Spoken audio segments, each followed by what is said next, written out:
Hello everybody, welcome to Rambling to the South Stand. We are here with Friday Night Football, a very early time actually, and it's been commented on by a few people. Unfortunately, I can't do it tonight, which is a real shame, but you know, it's just how it is. Sometimes you can't, sometimes you can, sometimes you can't, and that's just how it is today. So unfortunately, we're just going to have to get on with it now. So, what's been going on this week? Well, a hell of a lot's been going on this week, and Leeds have finally sort of not really put to bed the whole saga of Bielsa and stuff, but we've managed to sort of get to grips with what's going on, and we've sort of put it to bed in a way, I guess that's what you could say. But it's one of those things where I think it's always going to be a part of what's going on at the minute until the FA sort of get rid of it. And it's just how it is, unfortunately. I'm just readjusting my settings, guys, just for the camera. Brilliant, it's a bit better. So I think it's just always going to be one of those things which is always going to rumble on and stuff like that until the FA actually put a stop to it. So we'll have to see, won't we? We'll have to see what's going on, how we're going to sort it out.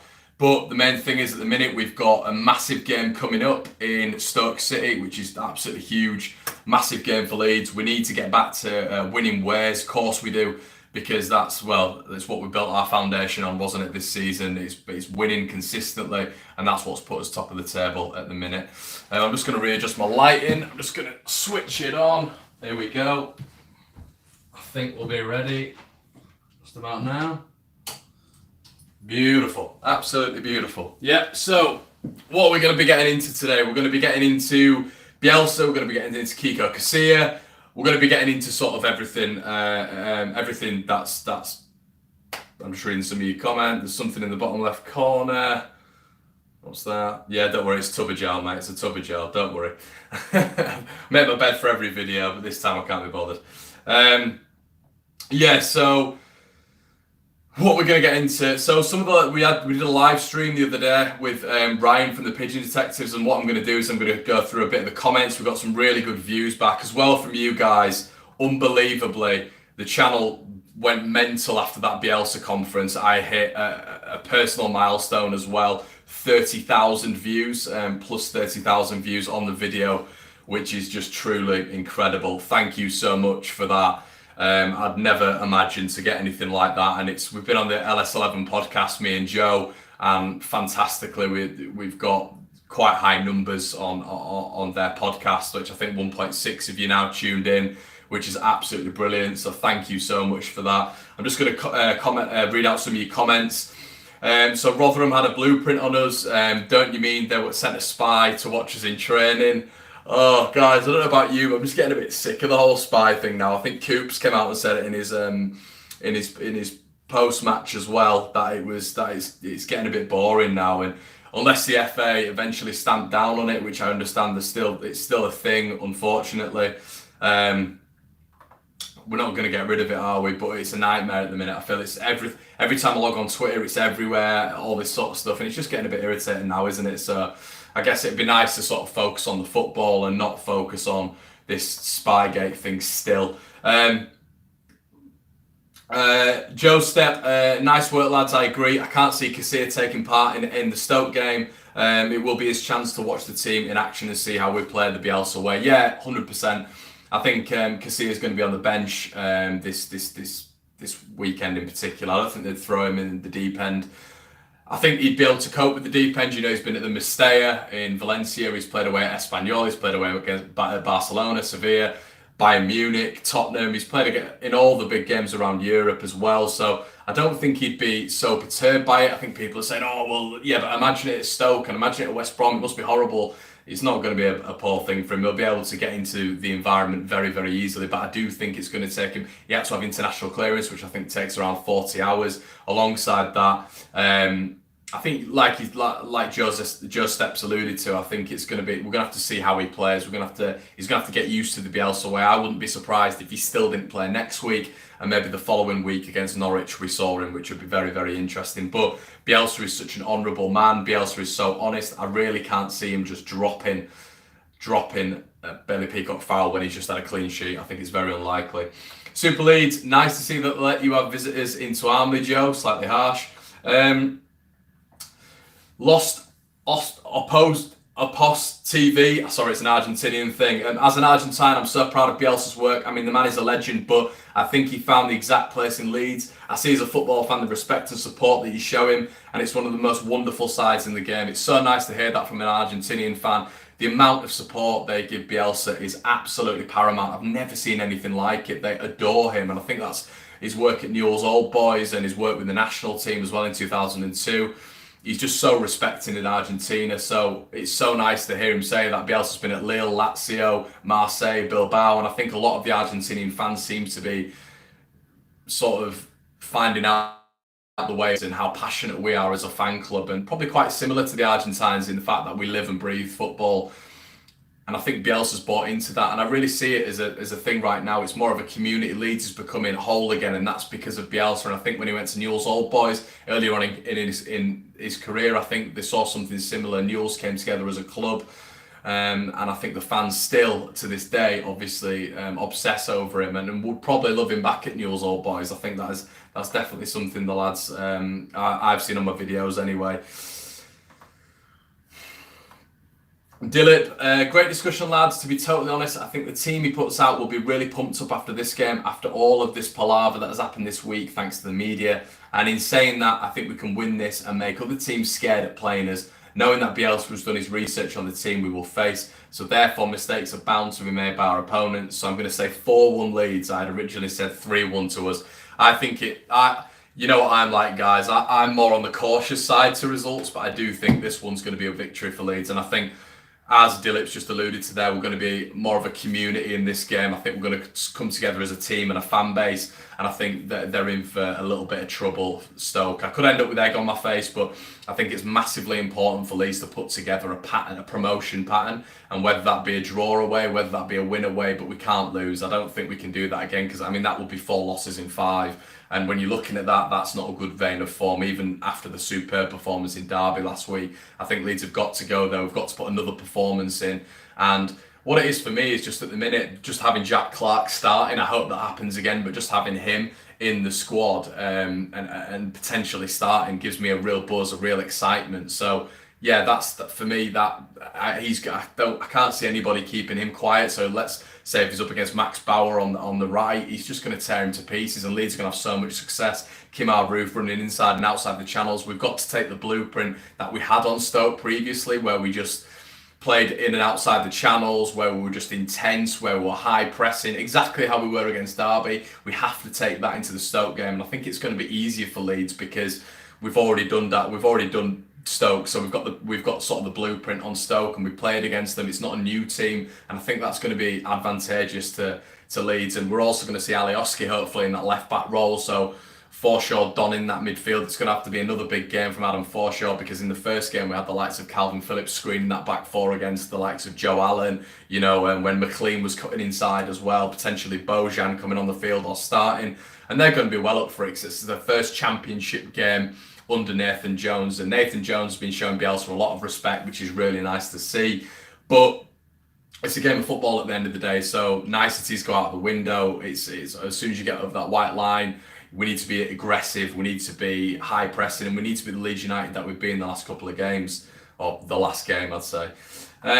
Next one, Carla Marshall, see a tight game or a mega drilling. We might run away with it. Yeah, it could be. We've all said, haven't we, that there's going to be a battering, and I really wanted it to be last weekend. I say last weekend, sorry, Friday night. I really wanted it to be then, but it obviously wasn't. But it'd be really nice to see Leeds run away with it, and especially if we can run away with it at somewhere like Derby, you know, somewhere like Stoke. It'd be a brilliant victory.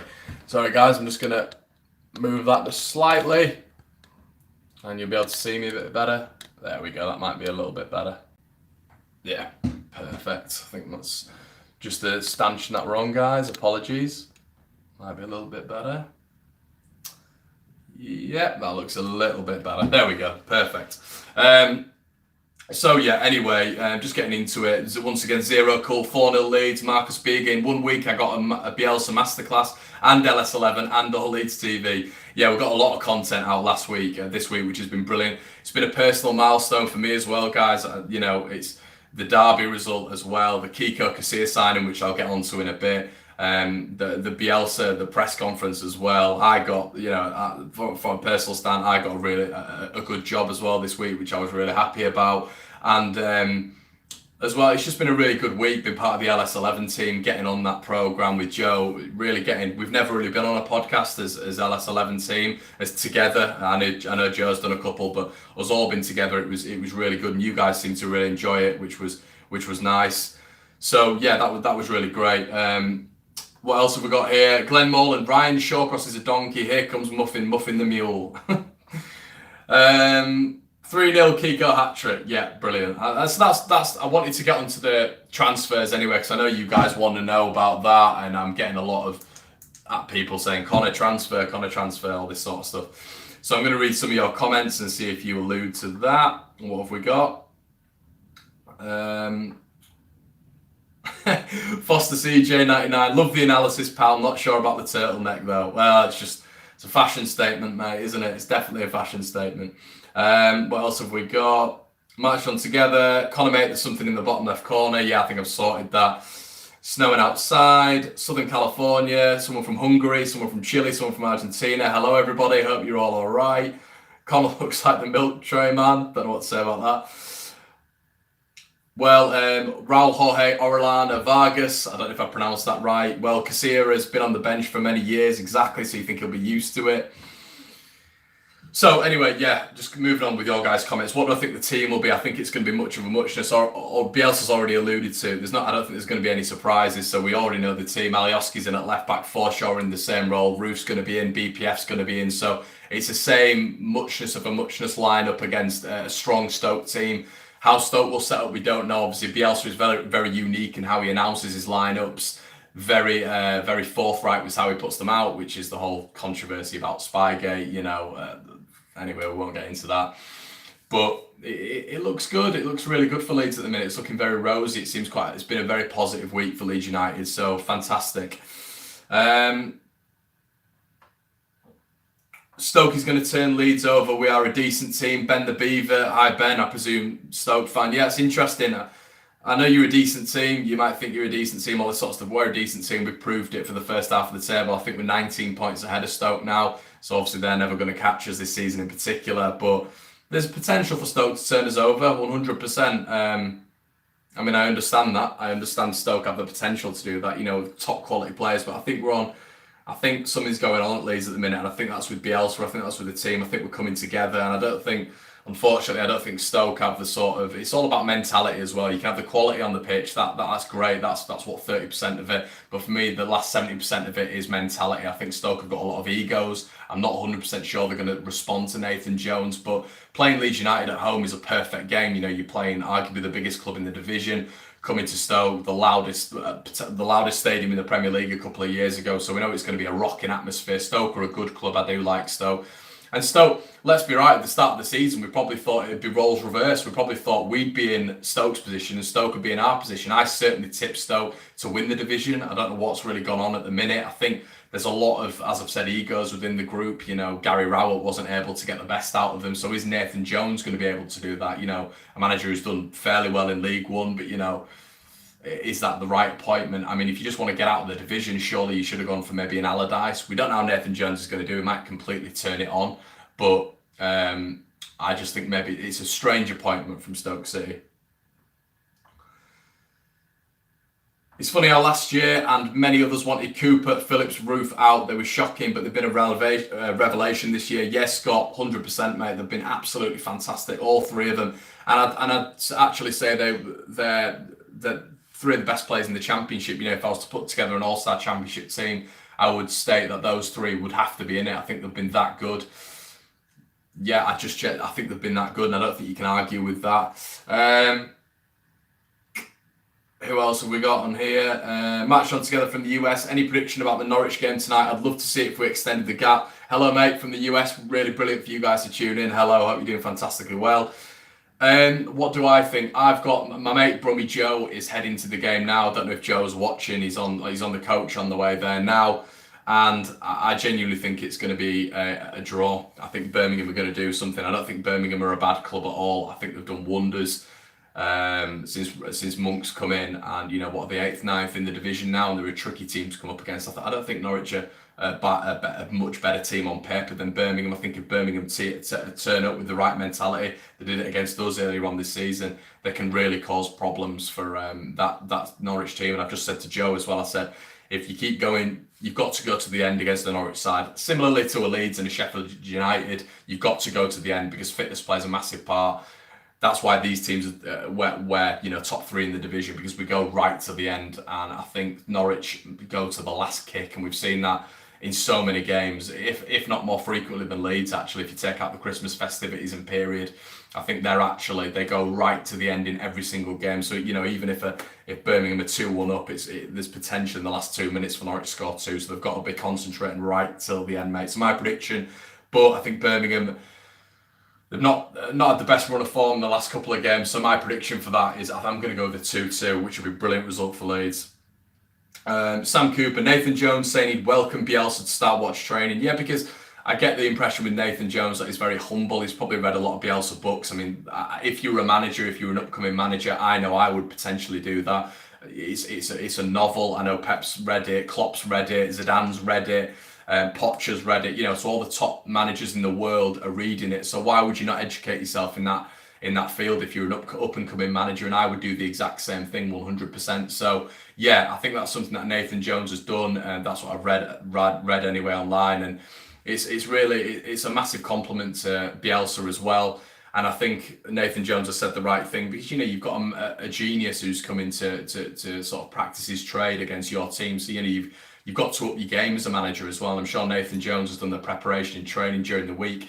But we've seen the first game with Gary Rowett and Stoke City. They were sort of underestimating us from moment one, especially when Rowett said, well, if you looked at the odds, implying that Leeds, there's no chance of we're going up and there's a massive chance of Stoke going up, which there was, which is a fair comment. But at the end of the day, look where we are now, and I think Nathan Jones respects that. And it's nice to see, after a week of sort of turmoil in the tabloids for Leeds, it's nice to see you getting managers like Nathan Jones, up and coming managers who are not trying to get clicks like Pulis, etc., and Stuart Pearce and Genius. They're actually coming out and respecting the manager, which it's nice to see that some managers are coming out and saying, let's do our talking on the pitch, which is seemingly what Nathan Jones is insinuating. And I respect that massively, because this whole saga has just been pathetic and it's going on way too long. And I want to concentrate on the football as well. I know you guys want to concentrate on the football, so let's concentrate on the football.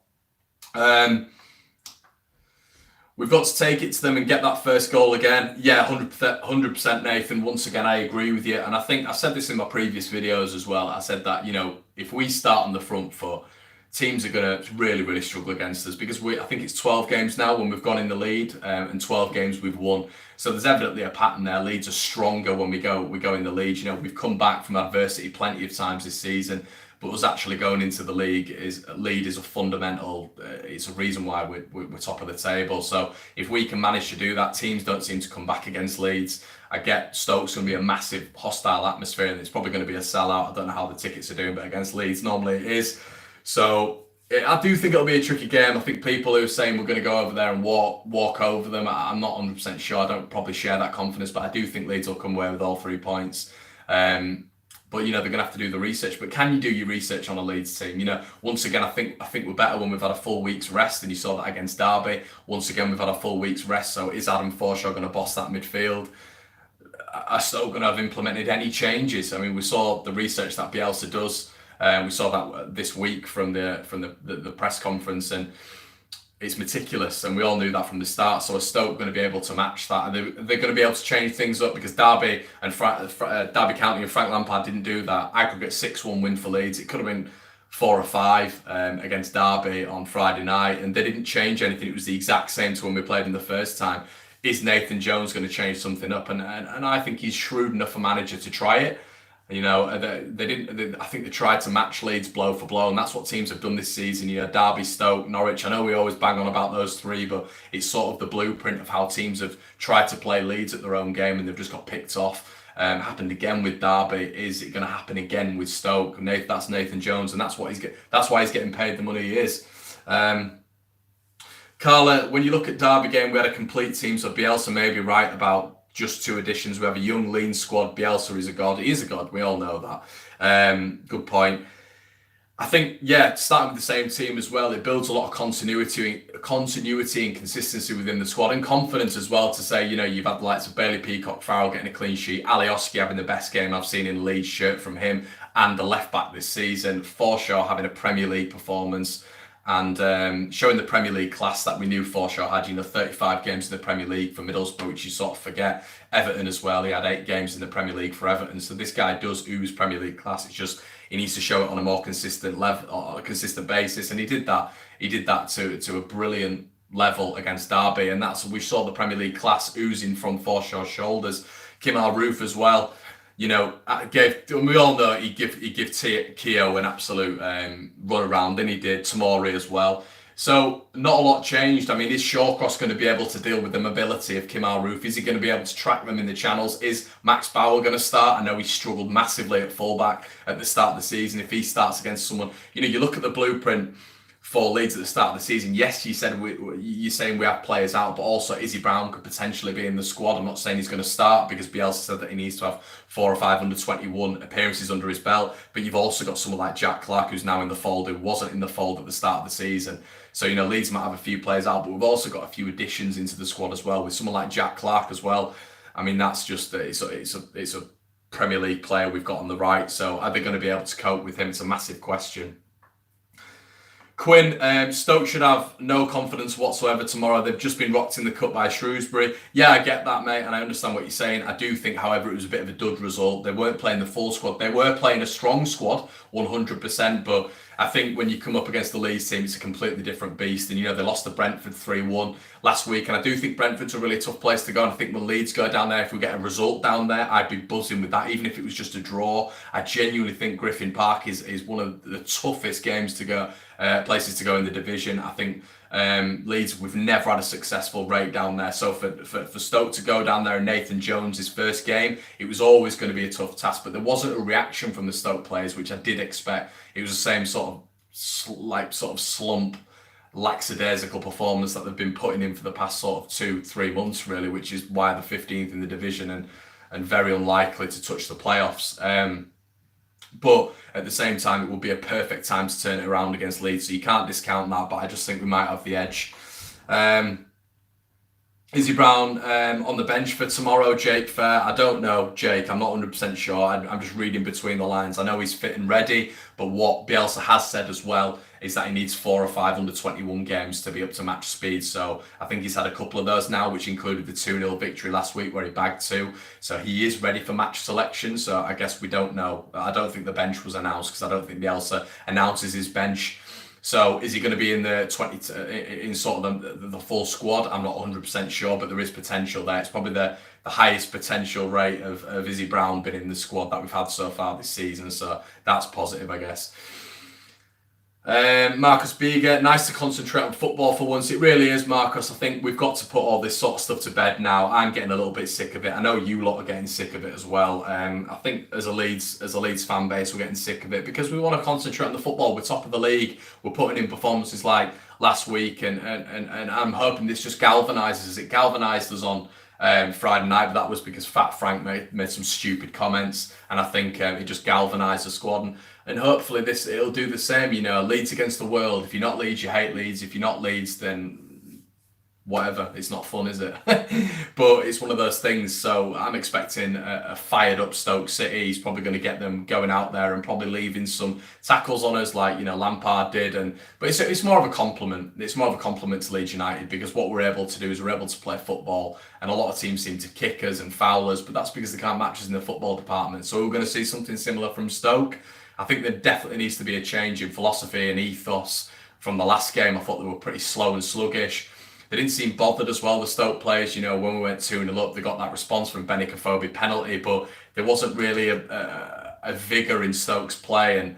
And obviously we consequentially went on and got the other goal. But I don't think there's many weak points in this Leeds squad right now. And I think with Cooper coming back into the fold, defensively we're very strong.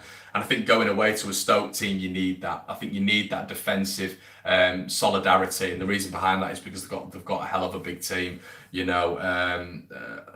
The they've not scored that many from set pieces this season. But let's say if he starts Crouch, Shawcross, Martin Zindi, they're three just off the top of my head who are massive players from set pieces, and I'm sure Stoke will play to that.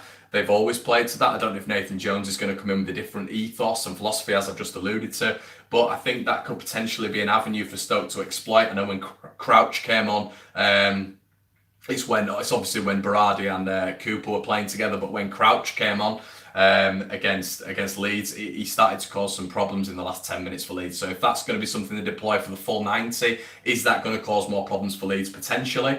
But at the same time, I'm sure we're shrewd and understanding enough to know that if we get that first goal and we put Stoke really on the back foot, it's going to be a real uphill task for them to get back in the game and to even win the game. Been told Bamford travel with Izzy tonight for under. I'm not 100% sure, Carla. Danny Winters, we have a few youngsters doing their coaches' badges. Imagine what they're learning from Bielsa. Yeah, exactly. I mean, Jamie Shackleton, I think, is on a UEFA Licence B, which is phenomenal for a 19-year-old. I mean, I can tell you that from personal experience. It's a massive hurdle to get there. He's clearly a smart lad. And we've got people like Shackleton coming off the bench. If Brown and Bamford are coming back within the next couple of weeks, which I'm led to believe is true, we're going to have some real assets coming off the bench as well. It'd be nice to see Bamford back in for the Borough game, wouldn't it? That'd be excellent, because obviously he destroyed us last season. It'd be nice to do vice versa at the Riverside as well, wouldn't it? Elliot FIFA Gaming, who's had the better season, Cooper or Jansen, in your opinion? That is a great question. I would say Cooper. I think Cooper's been phenomenal. Jansen obviously missed that first half of the season, didn't he? That was because, just selection processes. So I would say that Cooper's had the majority of the games. But what I would say about Jansen is he's so level-headed now. He's so mature. He's been absolutely phenomenal. I thought he was a bit selfish when he come into Leeds, but I think the fact that he's had a child might have calmed him down a little bit, which is excellent to see. The baby boom at Leeds is through the roof. We might get something similar with Izzy Brown. Might see an even more mature head on him when he comes back.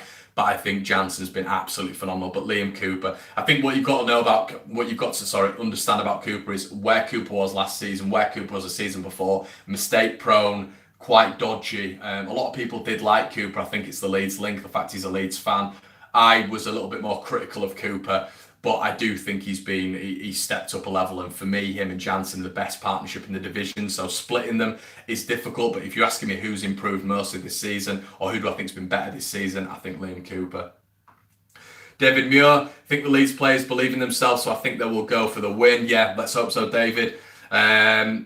Marcos, once again, with injuries come back, I don't feel like we need more transfer than maybe only a winger. Yeah, I'd like to touch on that as well. I do think the transfer window would sort of be a major success. I think it's a major success already. And you Spanish, Argentinian people who are watching the sort of broadcast, if you can educate people in the stream about what you think about the players that have come in, what I mean by that is Kiko Casilla, how he's going to transition with Bielsa, the Argentinian-Spanish link, obviously Pablo Hernandez within the squad as well, and Bielsa's staff. It's going to be a smooth transition for him within the squad.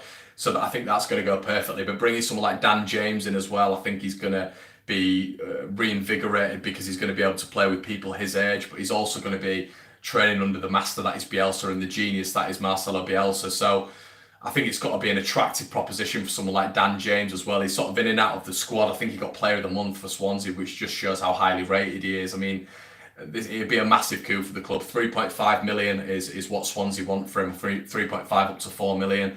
So if that's moving in the background, I think if we just got Casilla and Dan James, I think that would be good enough. If we want to go for a 10, that's fantastic. But there is no denying that Leeds are in for a winger. Callum O'Dowda, as soon as the Leeds interest broke, Bristol City offered him a contract extension, so they were evidently pretty nervous about that. I don't know if O'Dowda's rejected that, I'm not 100% sure, but I think the first option for Leeds, they're the two options, and the first option is Dan James. So if we can get that over the line, those two in Kiko Casilla and Dan James, you'd have been overjoyed at the start of the window with those two signings. If we want to be greedy, we get a 10 in. I would like a 10 in as well, because I think there's going to be some games where Pablo needs a rest. But then is Izzy Brown going to come in? I guess we won't know with that, because Izzy Brown's fitness is sometimes temperamental. So if Pablo needed a rest and Izzy Brown also needed a rest, I think it'd be nice to have that, just sort of the Baker person, the Lewis Baker role, who can just come in whenever they want. But obviously he's 10 times more consistent and 10 times better than Baker. So I'd go for a 10 and a winger. But if we were just to get a winger and a goalkeeper, and of those two statures, Dan James and Kiko Casilla, I'd be thoroughly happy with that.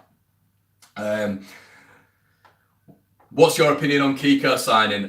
My opinion, Harry, is that it's a superb signing. I've said it on my Snapchat and my Instagram. If you guys want to follow me on those as well, I do sort of a transfer daily. I try to talk about what's going on with Leeds and my opinion on what's going on. It's sort of a concise way of telling you guys what I think. But my opinion on it is it's a fantastic signing, mate. He's won everything in the book. He's been Real Madrid's second and third keeper. People are saying, he's been the third keeper for the past 10, 15 years. He hasn't. He's been the second keeper for the past 10, 15 years, which has meant that he's still been on the books. I sort of look at it with I sort of compare it to Karim Benzema, because a lot of people say, Benzema's all right, he's decent, but he's not like, maybe the Suarez, the Mo Salah who now has that striker role, Harry Kane. He's not like that. But you've got to look at how long Karim Benzema has been at Real Madrid. You've got to look at the stature of that club. It's the best club in the world, the most supported club in the world, the top club in the world. So when people talk to Karim Benzema about me and say, he's all right, I'm saying, no, he's world class. To say Real Madrid have kept him on their books for 15, I think it's coming up to 15 years with Benzema now. He is a world class striker. And to say Real Madrid have had Kiko Casilla on the bench for that period of time, they've also embedded him within the squad. He's part of the culture at Madrid. You saw when he left how gutted the players were. Sergio Ramos putting a post out, Marcelo putting a post out. You saw how gutted they were. You saw how valuable he is to them.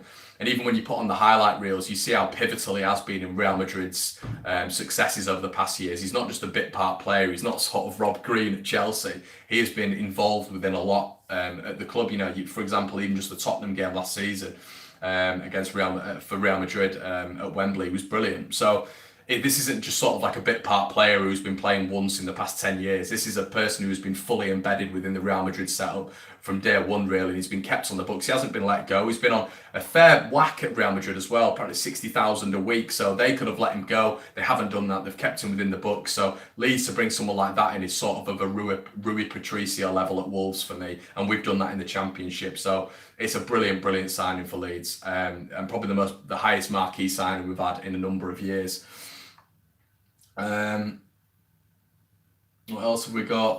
Aaron Dixon, always enjoy these videos, mate. Amazing YouTube channel. Thank you, Aaron. And if you guys are watching now, there's a fair few of you watching now. I've had to do it earlier on because what I like to do is bring you it for a long period of time, so you can sit down with your cup of tea and watch it. So if you wouldn't mind going over and liking it as well, that would be really helpful.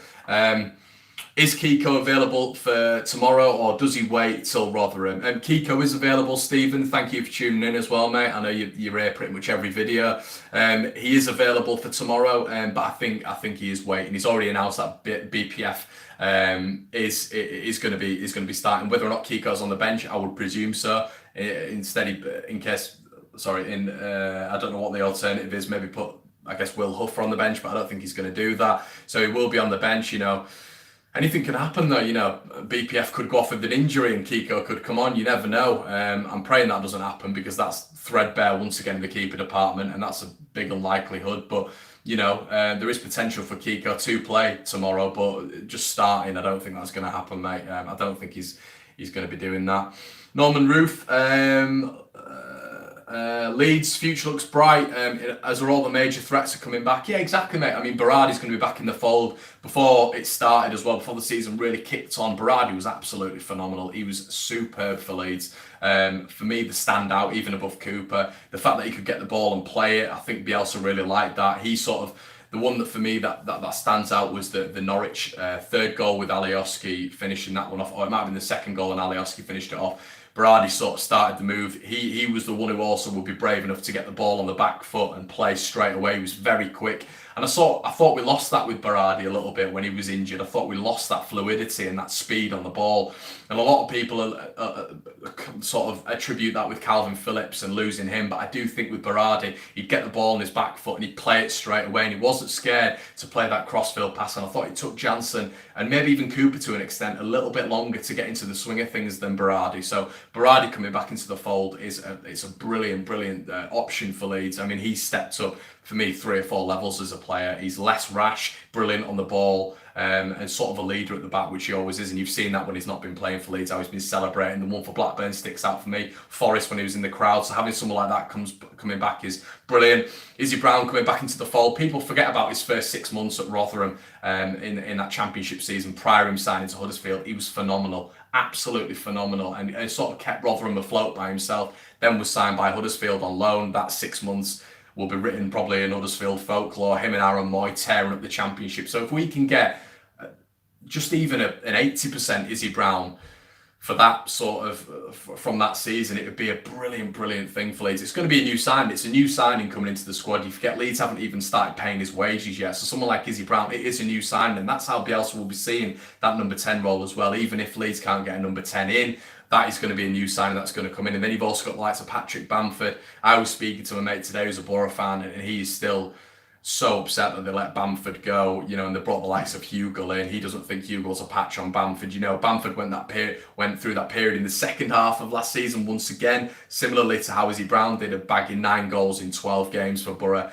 So he was absolutely instrumental to their sort of final positioning last season. So having someone like him fully fit as well, it's only good news for the squad. What else have we got? Scott Lightning, do you think we will sell Clark if a bid of 25 million comes in? I don't think so, mate. I don't think so, especially this window. I think Palace have already put a bid in. We've heard that Southampton have inquired. Man City, apparently Bielsa's told Pep that he's not for sale. So 100% there's interest there. There's been inquiries, bids and stuff like that. But what I love about Leeds is I don't think Jack Clark wants to go. I know that when he was younger, when he was 16 years of age, City offered him 11 grand a week. And he turned that down, or his family turned that down for whatever reasons, we don't know, but he's clearly loyal to the cause at Leeds. I think if someone like Bournemouth came in, where there's been a pattern of youth products throughout their tenure, Lewis Cook, and obviously Brooks been the latest one, who Clark is very similar to, I think that might maybe turn Clark's head a little bit. But where Leeds are at the minute, I think it'd just be stupid from a personal point of view. I mean, he's got his own brain. He's 18 years old. He's going to be able to see that where we are at the minute, Leeds United, we're top of the table, playing some great football. He's never going to play under a better manager, a sort of genius of the game. And I think if he stays under Bielsa's stewardship for the next maybe even couple of seasons, he's going to learn so much. He's going to learn how to be such a more complete player. And he's going to get to that next level. And when he gets to that next level, you might have an Arsenal and a Man City coming in again, a scum, I pray it's not them, or a Liverpool coming in for him, where he might go, and he's a level up in performance levels. And I do think that's going to be the case with Jack Clark. I mean, we saw it again, Ben Mendy for. He attributes all of his success to Marcelo Bielsa. Benjamin Mendy, who's now at City, he's gone levels above since he's been at Marseille. So you've got to bear that in mind. I don't think it would be smart from Clark's point of view at this minute for his development, and I don't think it would be smart by the club, because we need Jack Clark at the minute. I mean, every club needs a Jack Clark, don't they? But we need him, and I don't think that'll happen, no, mate. Is there a joker? Hey, who would put number 5? Because we haven't got one. What else have we got?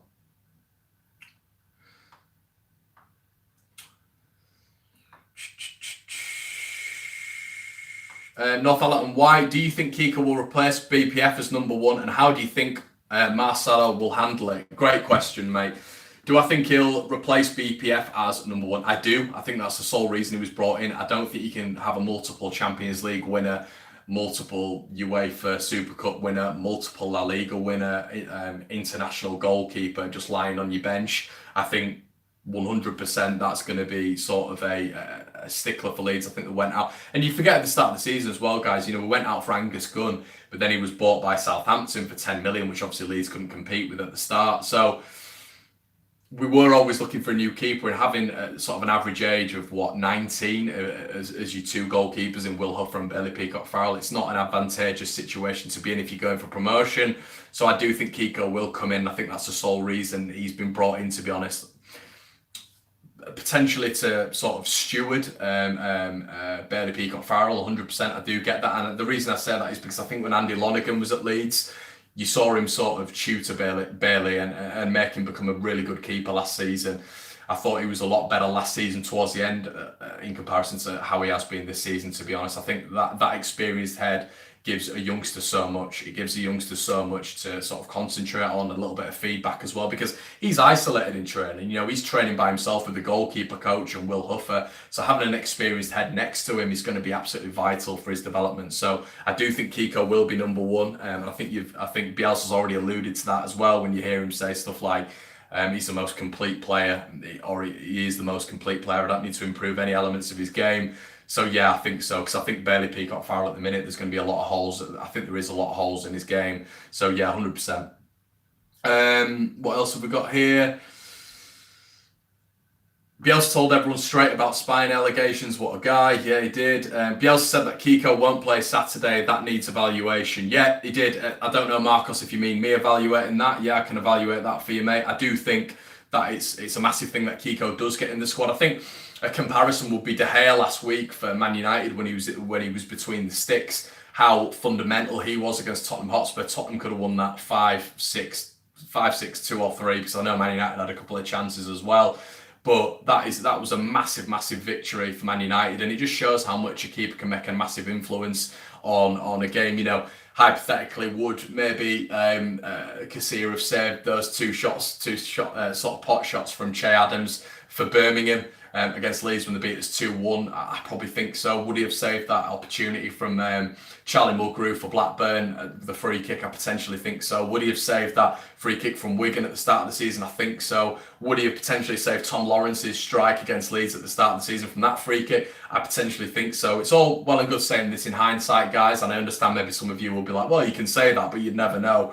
But I just think when you've got a keeper between the sticks who Espanyol wanted to sign on a permanent for 3 years and Madrid didn't let him go, as I've already alluded to, a multiple Champions League winner and a constant fixture in Real Madrid's squad, I think we've got a real top keeper there who for the latter part of the season could potentially save us 10 points, which is very positive. Lynchy, do you think Roof will leave this transfer window? I don't, mate. I've not seen anything on that. I saw something of Newcastle possibly edging towards a transfer at the start of the window, but that's gone quiet. I wouldn't understand why Newcastle would go for him anyway when you've got a Dwight Gale who's on loan at West Brom. I potentially thought Dwight Gale was a better footballer than Roof as well. I mean, you forget Dwight Gale's not been coached by someone like Bielsa, so imagine the levels that Dwight Gale could get to under someone like Bielsa. You know, you forget that, you know, they've also got a Rondon, so it's one of those things where you've sort of got to evaluate whether or not that's going to be a stickler. I'm not 100% sure. I don't think he'll leave this window. What else have we got a bit further down? Tom Hollandby, that's crazy. That's senior championship players on half of that. I think you were alluding to Kiko. Yeah, well, I don't think he'll be earning as much at Leeds either. I think it's probably going to be 20 to 30. I'd probably say 30 grand per week, which is a massive, massive fee for a championship club like Leeds to be paying that a week. But you pay for what you get for it. I still don't think it's an issue for Leeds at the minute to money-wise, from what I've been told. So that's a positive thing. It's just about getting the targets in. You know, for example, a Dan James, I don't think money's going to be a stickler. I think it's just getting the right target in, and apparently that's fast behind the scenes, which is really positive. Bielsa is a big draw for any player to play under. We are very lucky to have him, 100%. I mean, I think as well, like, what about sort of if Man United got a Bielsa in, or an Arsenal got a Bielsa in, with all the turmoil they've been through manager-wise at the minute? Imagine, he wouldn't need a budget. Imagine what he could get with like a Lukaku or a Sanchez or a Rashford. Imagine what he could get with an Aubameyang, a Ramsey, an Ozil. Mesut Ozil, who's not been sort of managed in the right way, we all know that. But imagine what a Bielsa could do for someone like him. I think it's always definitely something to think about as well, what he could do with these top-level players. You've had top clubs go in for them, in for Bielsa, but you also think, you know, he's managed Lille, Lazio, Marseille, Bilbao, so he's not managed small clubs before, and that's why when he first came into Leeds fans were saying stuff like, well, he'll never come to a club like Leeds. But you know, there's die-hard fans for Marseille. I mean, my grandparents live in Marseille, and they're absolute fanatics. They're nutters. So there was comparisons with Leeds and let's say maybe a Marseille and a Bilbao. Sort of how Bilbao were isolated to the Basque region, and they've got their own sort of culture. And I think Leeds have got something similar, where we have our own fan base, we create our own atmosphere, we're a very unique club. So it's interesting, isn't it, to seek comparisons. But I always think how well he would do with a top player and a top club. That's always something that's quite interesting for me. Marcos Biga, Phillips or Forshaw, maybe. I don't know if you're asking me that question, whether Phillips or Forshaw. It's a very interesting question, that is, because Phillips has been consistently superb throughout the season, but has Phillips put in a performance like Forshaw put in against Derby? I've not seen a midfield performance that good for me this season as Forshaw put in against Derby. I thought he was absolutely phenomenal, offensively. You forget that strike he had from about 40 yards, which whistled past the post. I thought he was a complete midfield performance, and I love Calvin Phillips 100%. And the only stickler for me is I don't think Forshaw will be able to keep up that weekly. We've seen when it's sort of been Saturday, Tuesday, Forshaw's struggled to sort of maintain that consistency, whereas Phillips has. Every single game he maintains that. But on an individual performance, I don't think we've seen as good a performance in the middle as that Forshaw performance against Derby, as I think the exact same with Alioski at left back. So I don't know if you guys agree with that or disagree with that. It's an interesting point of topic. Tom Ollenby, are you worried about a points deduction? A lot of fans seem really calm about it, but I've always said any chance the EFL has of keeping us in this league, they will. It's a really interesting comment, Tom. I don't want to bang on about this Spygate thing anymore, and I've already said it in the video, but it's something that needs to be spoken about because it's still ongoing, and that's the annoying thing for me. The FA is still talking about the investigation. I hope throughout the video you guys don't think I've spoken about it much, because my point was to not do that really, because I know there's been so many podcasts talking about it, which I respect. I think that's a good way of doing it, but I sort of want to focus on the football a little bit. Do you know what I mean? So it's definitely an interesting topic of conversation. I am worried about it, and the reason I'm worried about it is because the rules have been manipulated before by the FA and the EFL. I also sort of think that with Leeds, there's definitely a bias against Leeds, and I thoroughly believe that. And the reason I believe that is because we're the cash cow in this division. We bring a lot of money from Sky. We bring a lot of eyes. And I do feel probably us and Villa are the biggest clubs in the division. I think you see that by viewing figures as well, attendances for on top of that. So I think if there's anything to get Leeds on, I do worry, and maybe it's a pessimistic mindset for me, I do worry that they could manipulate the sort of rule book and the club's charter. I guess the thing is, if Bielsa hadn't have admitted to it, there wouldn't have been an investigation, for me anyway. But he's admitted to it. He's a humble guy, and we roll with that. And he debunked everything that they were sort of going against him in the press conference, which was superb. And the FA will definitely, and the EFL will definitely take that into consideration, because it's sort of a response to it. But I think they're going to be forced to sort of make a decision, in my personal opinion. And I think that's because of all the media attention, the global attention this has got, because it's Bielsa, because it's Leeds. So I do think I don't think there should be any action whatsoever, but there will be an action for me. A fine and a touchline ban, for me, is a lot better than a points deduction. So I'm kind of hoping for that, because on the flip side, the other thing would be a points deduction, but that would be ridiculous, and that wouldn't be fair. It would, as I've said, it would be a manipulation of the rules. Utmost good faith does not go against what Bielsa's done. You see, it's sort of a vague rule, which it hasn't really.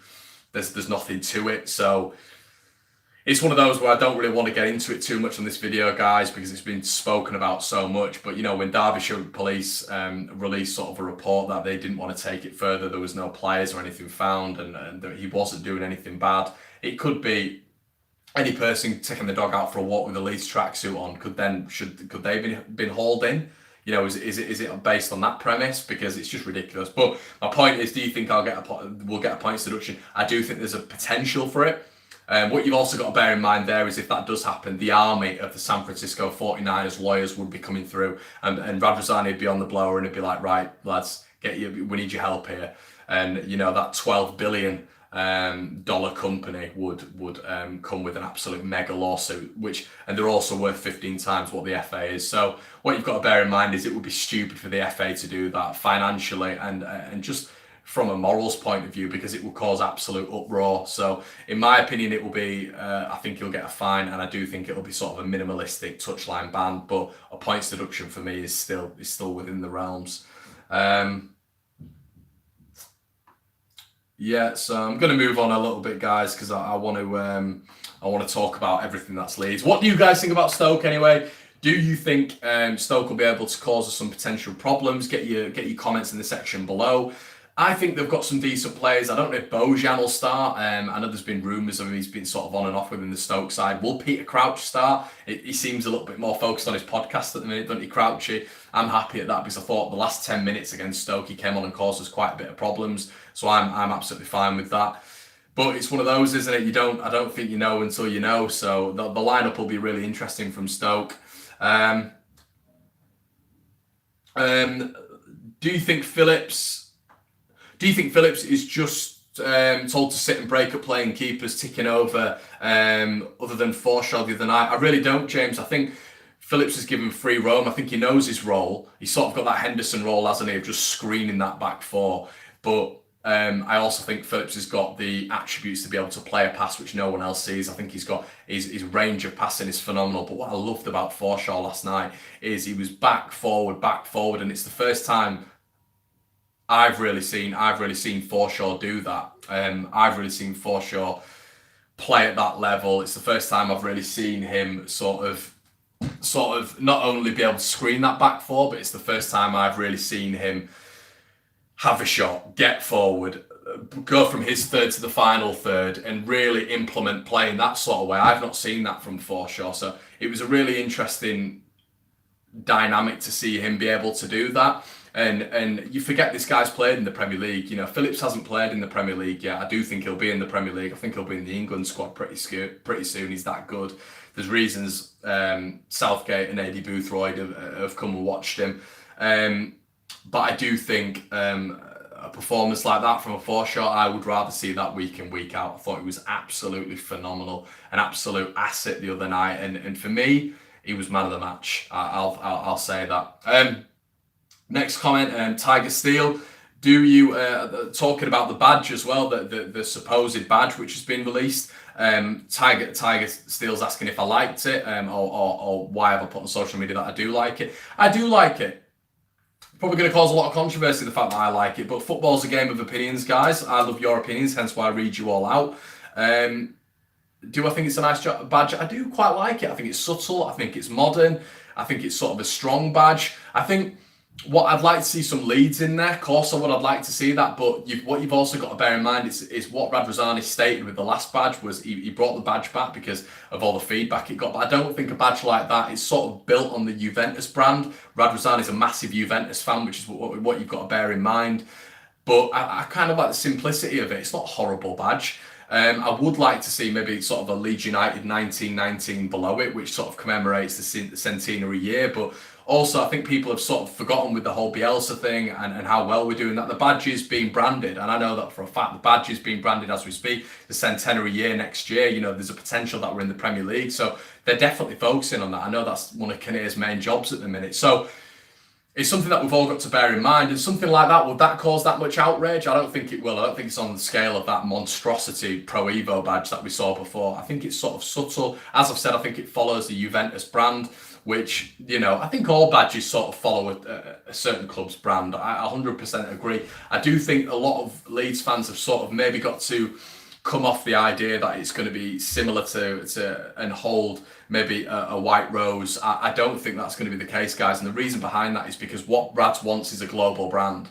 So he initiated that after the last badge. He wants a global brand. So there's no way there's going to be the white rose in there. I would like to potentially see some yellow and blue in there. But I don't really understand. I don't know what you guys think in the comment section below of what you would have in the badge. I quite like the simplicity of it, but I can understand there's no sort of implementation of the Yorkshire sort of rose there or anything like that. So I do get the frustration with it. We don't actually know if that's the badge, by the way. That just could be a template of it. I'm not 100% sure. Let me know what you guys think, but I don't mind. I think the subtleties of it are quite nice. But yeah, I think it's all right. I don't think it's too bad. I don't think there's any reasoning for it to be. Sorry, I'm just listening to myself here. But I don't think it's too bad. Yeah, I don't think it's too bad. What have we got here? Just reading out some of your comments again. A lot of comments about Stoke. which is nice. What have we got here? Conor, before all the press bullshit, you talked about attacking from start. That kind of happened from the start. That kind of happened versus Derby in the second half. I hope this is the norm from now on. Yep, starting. I mean, you saw it against QPR as well, guys. I mean, QPR was a massive one. But if Tyler Roberts hadn't have hit those both posts, it'd have been an absolute. I still think Leeds would have gone on to win that game, but that was just the luck of the draw. I think probably Lady Luck wanted us out of that competition, which I'm happy we went out of. But we started that game on the front foot. We started it very, very quickly, and Tyler Roberts was really unlucky there. That could have been a completely different game. Starting games on the front foot is massive. It puts the opposition on the back foot, and it means if we go 1-0 ahead, they've got something. They have to come back into the game. They're at home as well, so I think there's more pressure on them. You know, for example, Frank Lampard was coming into the game last week saying, you know, if we go in front, there's going to be a lot of pressure on Leeds to get back in the game. It's one of the few things I'd agree with Frank on. I think when you go behind, it's a massive thing at home to get back. Some would say it's the 12th man, so there's more sort of encouragement there, but there's also a lot of pressure that comes alongside that. Isaac Elmy, Stoke can be an aerial threat. They can, Isaac, and I've alluded to that with Shawcross, Indy, Crouch potentially starting as well. They've got some big players in midfielder. Tubu, who they bought this season, he's a very strong player as well. Stoke haven't showed up this season, won't be easy, but with our current team 3-0 win, Stoke will not cope with us. They are a team of individuals and big egos. We are a cohesive team. Yeah, I think that's a really good point from Stephen. I think having that within the squad is a massive, massive thing. Having a team, we saw it with Burnley, we've seen it with Huddersfield, and within those seasons, you've had the likes of Brighton within those sort of seasons who didn't go up, and you know, other teams who've been full of individuals, but they've not had that cohesive unit that Burnley and Huddersfield had. I wouldn't say that they had stars. I'd say Huddersfield had Aaron Moy, who was a cut above people, individuals at our level, and I would say maybe Burnley had sort of. To be fair, Burnley, I don't think they had one, which was brilliant. I think Burnley's a brilliant example. So I think it is massive to have a cohesive unit, and I think that's where Stoke are going wrong at the minute. And I think, hopefully for them, they're going to have that in Nathan Jones. Daniel Leach, would you want Douglas back in this team when fit? Personally, I wouldn't at all. I think Alioski did it 100 times better. I think Douglas has actually been very lacklustre. Sorry, guys, I'm just getting a drink. Very lacklustre. Yeah, I completely agree, mate. And that performance from Alioski was phenomenal. And I was saying it to Joe. Me and Joe went to watch the game, and he was truly brilliant. He was absolutely fantastic. And the reason behind that was because he had grit. He was offensively good. He was in their opposition's half for a left back so much. And what I liked about it as well is it offered Harrison another option. So sometimes you've seen maybe Douglas not offer Harrison enough going forward. Maybe the overlaps he sort of doesn't go for the overlap as much as I'd like to see Douglas.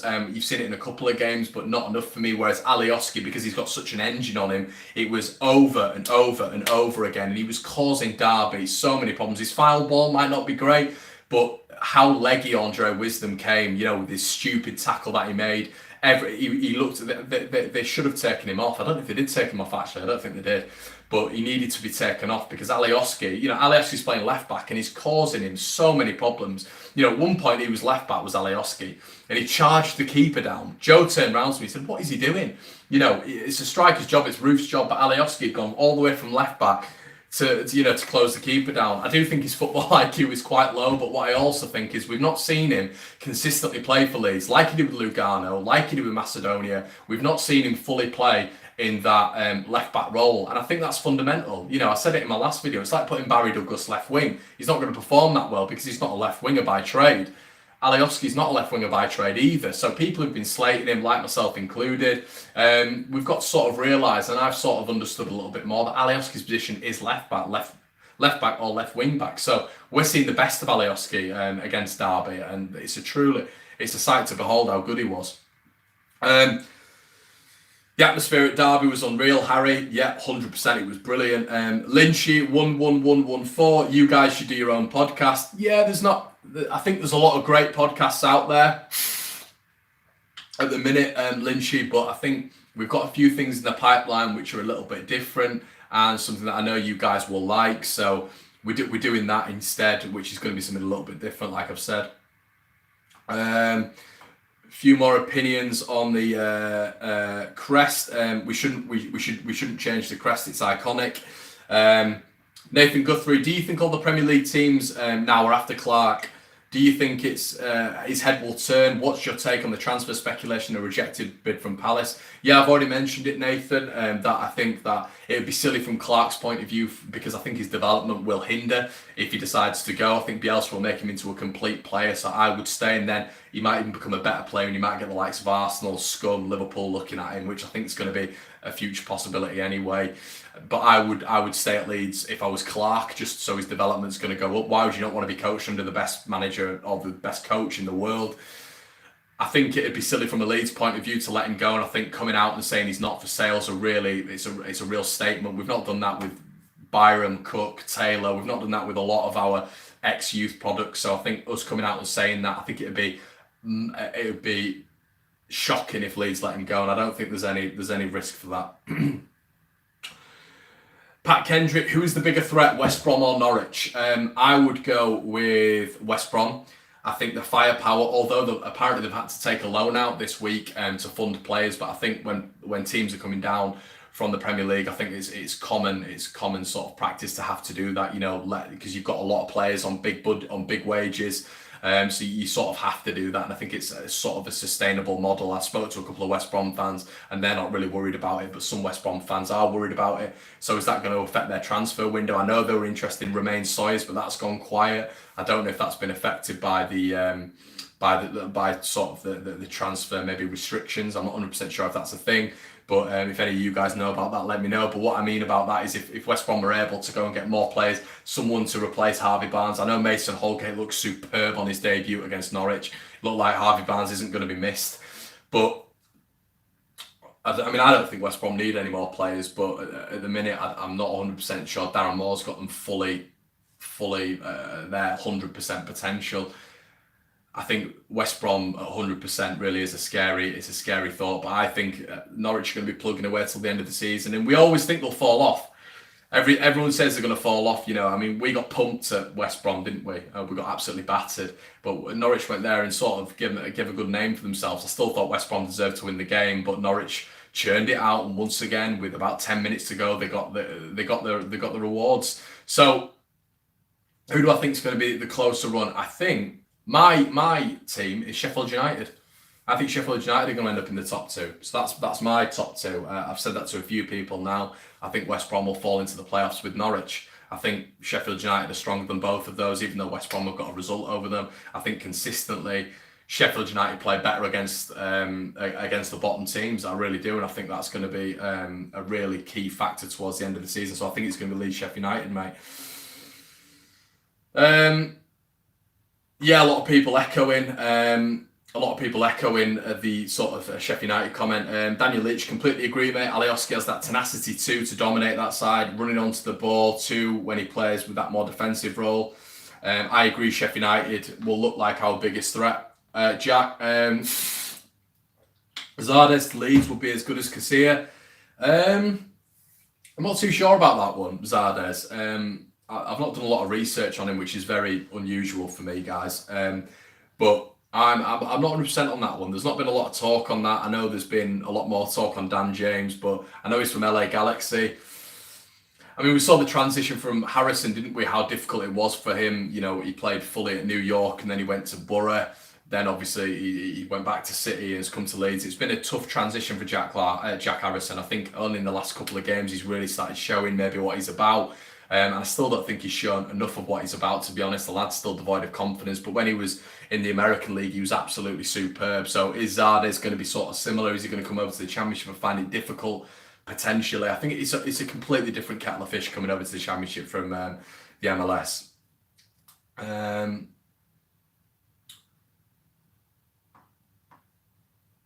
What have we got?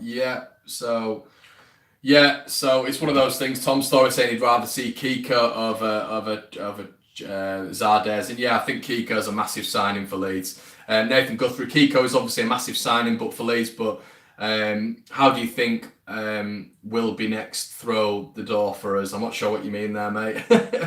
If you're asking me who I think we should go for next, I think we should be going for Dan James. I love the look of him. He's so quick and tricky and nippy, and I think he'd cause defenders absolute nightmares, especially coming off the bench. You know, that would be a massive, massive signing if we're able to do something like that.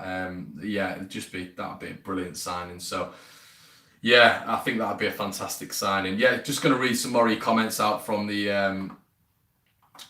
other video as well, guys. I'm just going to get it up now. Yeah, but guys, I'd also like to say a little bit of support, as a little bit of a thank you as well for your support on my 30,000 view stream, which I couldn't believe, and then our video yesterday. We've already hit 3.2 thousand views, which is, you know, within less than a day. So thank you for your continued support.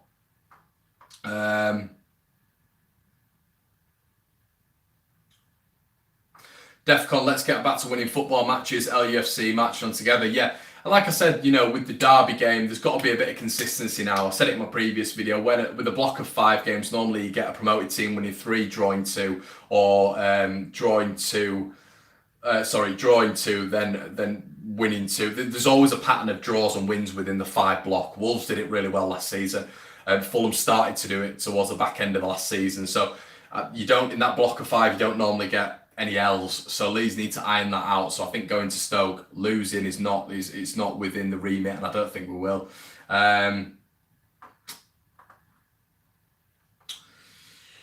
Reading out some more of your comments. Dan James or Ollie Watkins. Always thought he was a good player. Ollie Watkins is a brilliant player. I've always rated him. We've been in for him for a long, long time as well, Ollie Watkins, or speculated interest as well.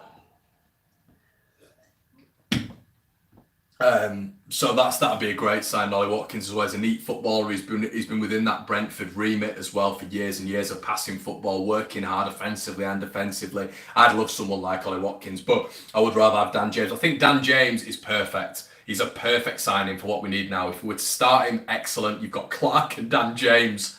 Imagine that. Clark and Dan James. Even Callum O'Dowda from Bristol City, if we went in for him. Callum O'Dowda's a brilliant player. Very quick, very nippy, tricky as well. So the options we're looking at are very good. I think Dan James is a more complete player. I think if Swansea had a centre forward who could finish, other than Ollie McBurney, he'd be in double figures for assists this season, Dan James. So is Leeds going to look attractive to him? Top of the table, best coach in the world. Of course it's going to be attractive, but it's whether or not Swansea are going to let him go. I think it'd be daft for Swansea to let him go. You know, they've still got the likes of like Wilf Boney, Jefferson Montero on the books. If I was Swansea, I'd be building my team around Dan James, and I think to let someone go like him for 3.5 to 4 million, I think it's madness. Isaac Elmy, thank you for these videos. It's all right, Isaac. If you'd go and smash that like button, all of you that are watching now, that'd be great. Freddie O'Neill, Conor, in your opinion, when are we going to lose our next game? We won't, Freddie.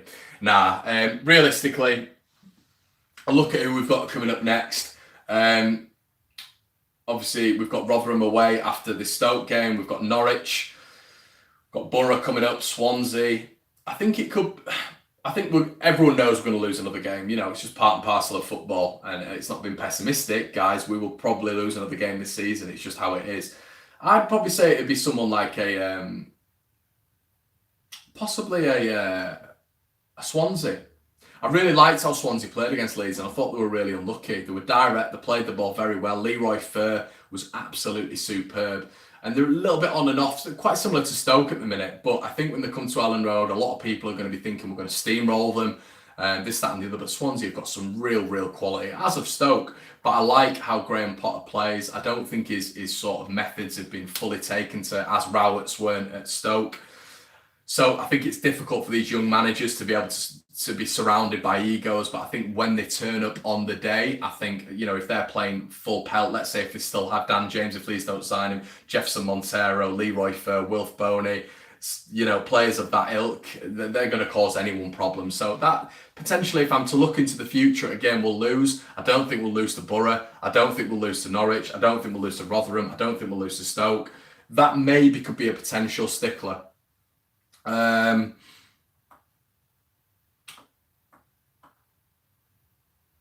will be next throw? Next impact. Nathan, who will next throw their door for us? And do you think Izzy Brown will make an impact towards the end of the season? Once again, mate, I'm not sure what you mean. Apologies. But do I think Izzy Brown will make an impact for us? It depends, mate. If he's fully fit, he will, because I think he's quality. He's absolutely quality. I loved him at Huddersfield. I was so jealous when we lost 2-1 there.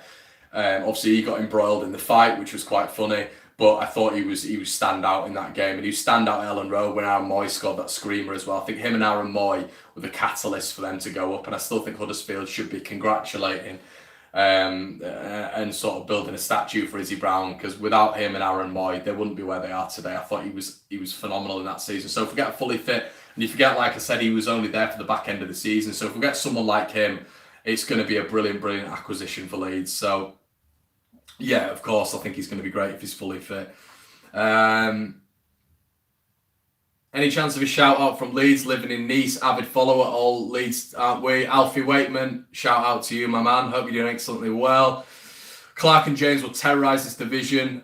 Yeah, they would. I mean, Jesus, it'd be horrible, wouldn't it? Liam Halford, if and when we gain promotion this season, how do you reckon our first season back in the Premier League will go? Well, I think it's going to have to be a smart transition, Liam. It's definitely going to have to be a smart transition. I don't think Leeds will throw millions and millions, but I do think we'll spend money. I don't know how much we'd spend, but I think Leeds, we're sort of looking to a model now where we only sign players for the Premier League. So let's say if we sign Dan James, which is looking likely, if we signed Dan James, the reason we're signing him on a permanent is for the Premier League. That's why you got Kiko Casilla signing a 4.5-year deal. It's because Leeds expect to be in the top 8 of the Premier League. That's the model. They expect us to be competing within the top 8 of the Premier League. That is what Andrea Radrizzani wants. That's what the 49ers want. So that's the remit. So to get in that top 8, you're going to have to spend money, but you're going to have to spend money in an intelligent sort of, as I've said, pragmatic way. So I don't think there's an issue with money. I really don't. You look at our financial backers behind the club. There's no issues there. It's just who Leeds want, and I think with the scouting system at the club, it's a brilliant scouting system at the club with the likes of Football Capital behind it. These quality football agents. Leeds will be in the market for some quality players, and I think if we go up, people are going to be attracted. If Bielsa's still the manager, he's seen what he's done this season. They'll probably be thinking to themselves, well, what can he achieve this season? You know, what can he achieve this season? I saw someone say on the video, well, could we do a Leicester? Maybe we could. Nah, I think that's 1 in a million. But I do think Leeds will invest wisely, and I do think it'll be shrewd investments. John EJ, I live about 40 miles from where the Galaxy play. I've watched Sardes since he first broke through. I would be shocked if Leeds signed him. I don't see him at this level. Yeah, I think it was one of those trashy reports, mate, from either Football League World, who were just diabolical, like HITC, or I think it was Team Talk as well. I think they all sort of jumped on the bandwagon. It's what they do. See a bit of news, they jump on it. They have no in the nose or anything. It's just sort of getting news out as quickly as possible. So it's one of those, really. What do I think about Zardes coming to Leeds, though? There's no chance. There's absolutely no chance. So I wouldn't worry about that. I think that's just paper talk. It wouldn't really fit the model anyway. I don't know how Columbus Crew play, but I can't imagine it's on the Bielsa level. Stephen Hoy, I think we would give most team in the Premier a good game. We will be fine with Bielsa. Yeah, I mean, I don't know about you guys, but... Sorry, guys, how long have we been talking now? Probably about an hour. But when I watched Southampton the other day, I wasn't impressed. And that was pretty much a fully fit Derby squad. Derby with the full 11. Wasn't impressed at all. This is a Derby squad. It's pretty much the exact same. Waghorn was part of the front three. Don't rate Waghorn at all. He's just a child when he doesn't get his own way. He's just a bit of a brute, isn't he? I think, obviously Bryson was playing. Huddleston was in there, which obviously was probably a little bit of a change. But it was a Kia, Tamori. It was a similar sort of lineup. So there was nothing in there that was sort of extravagant from Derby. It was the exact same model, but once again, Southampton sort of struggled to control the game, and maybe that's why they'll be in the Championship next season. I don't think they will be, but sort of that lower bracket of the Premier League at the minute, I think we'd give them all a game. I really do, and I'm not just saying that. I think we'd give them all a game. I think we'd beat them. Looking at Southampton the other night, once again, they've got individually great players who can create magic, but I think we'd beat them.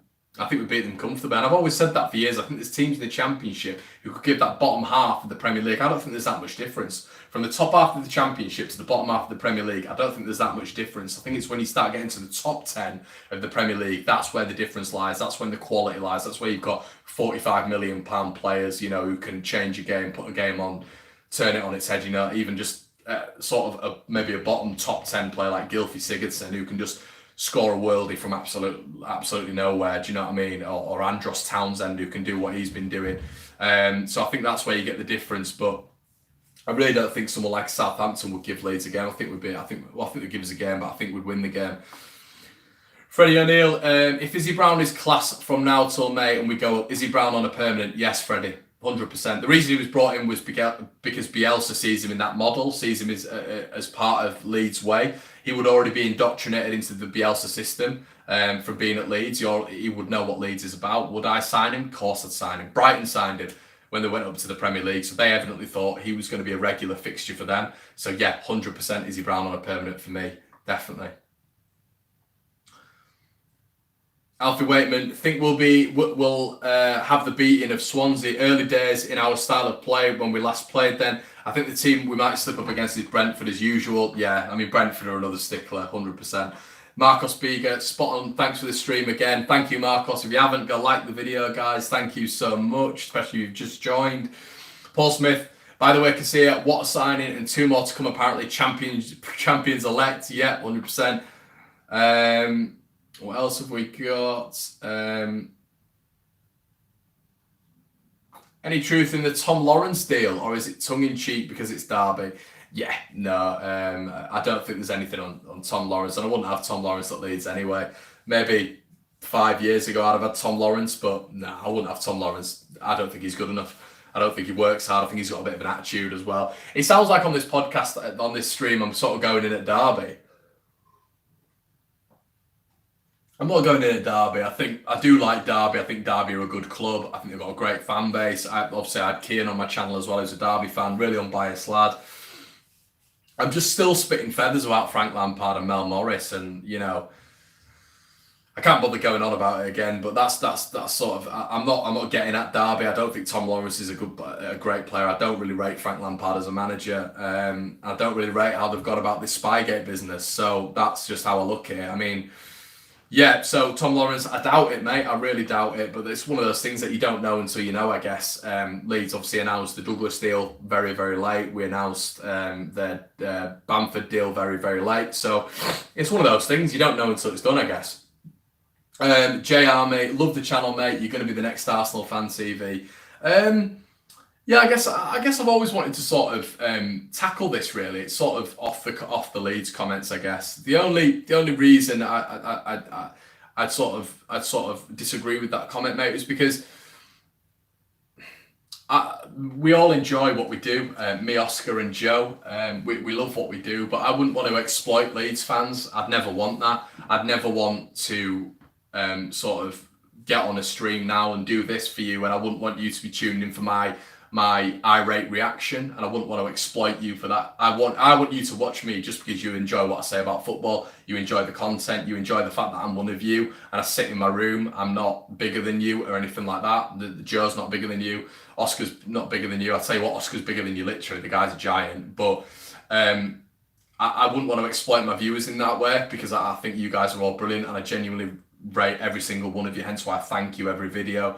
I think Arsenal Fan TV it's a little bit more of a how much of a reaction can we get out of you, and I don't think on this platform there's ever been an All Leeds TV where you've seen an overreaction or a lot of. I think the Brentford game when it was 1-1 when I was still in Australia, that was a bit of a silly reaction from me, but that was just pure anger. It's not because I'm a sort of character who comes on the channel, and you know, I'd hate that. I'd hate that for this channel. I see this as a lot, as a much different channel, much of a different channel. But maybe like the Red Men TV, a lot more topical, a little more intelligent debates, and I hope that's what you see us guys as. Anyway, I'd hate for us to be sort of in the Arsenal Fan TV mold, because I know that's probably a poor model. Jack, who's your dream player that's realist? We don't have to be linked to them. Dream player. With the Bielsa system, I'd probably say, I know this sounds ridiculous, but I'd probably say maybe a Neil Mopay. I really like Neil Mopay. And obviously we've got Kim Roof at the minute, so wouldn't need him. But I think someone like him in a front two, I think he'd light this place up.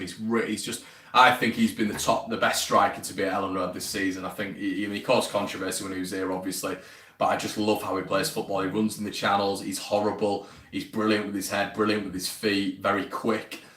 Works out at the back. He works hard at the back as well defensively. I think he's a real attribute. I really like him. So yeah, that's probably who I'd go for. But yeah, guys, I'm gonna wrap it up now. So it's been a little bit early. I know a lot of you guys are tuning in now, so it'll be on repeat. So if you want to watch the stream again, if you've not caught it, I've spoken Bielsa, Casilla, Spygate, minimally, and a lot more. So that's what I've sort of gone on about. If you've enjoyed the video, please smash a like on it, guys. Once again, I've mentioned it throughout, but it's how we get an indication of whether or not you like the streams. You know, we get a few comments here and there about you enjoying the stream, but if we read every comment, every single comment is read. You know, that's why you'll see all Leeds TV hearting everything. So I hope you've enjoyed it, and I'll be back to you with a reaction. I might have a Scum fan as well. One of my best mates is coming down this weekend, and he's a massive Scum fan. And I don't know if you guys would like that, but I might get my mate on the channel to sort of give his verdict. He's going to be watching the Stoke game with me. So I don't know whether or not you guys would like that. Give me an indication of if you would like that in the comment section, because once this video is processed, guys, you can comment just underneath. So if you would like Joe, my mate on the channel, to give a sort of Scum perspective of Leeds at the minute, he's not biased, he's really good in that respect. He'll be watching the game with me as well. Just smash a like on the video, and I might get him into the video, a little bit of a collab with a Man United fan. Might be quite funny.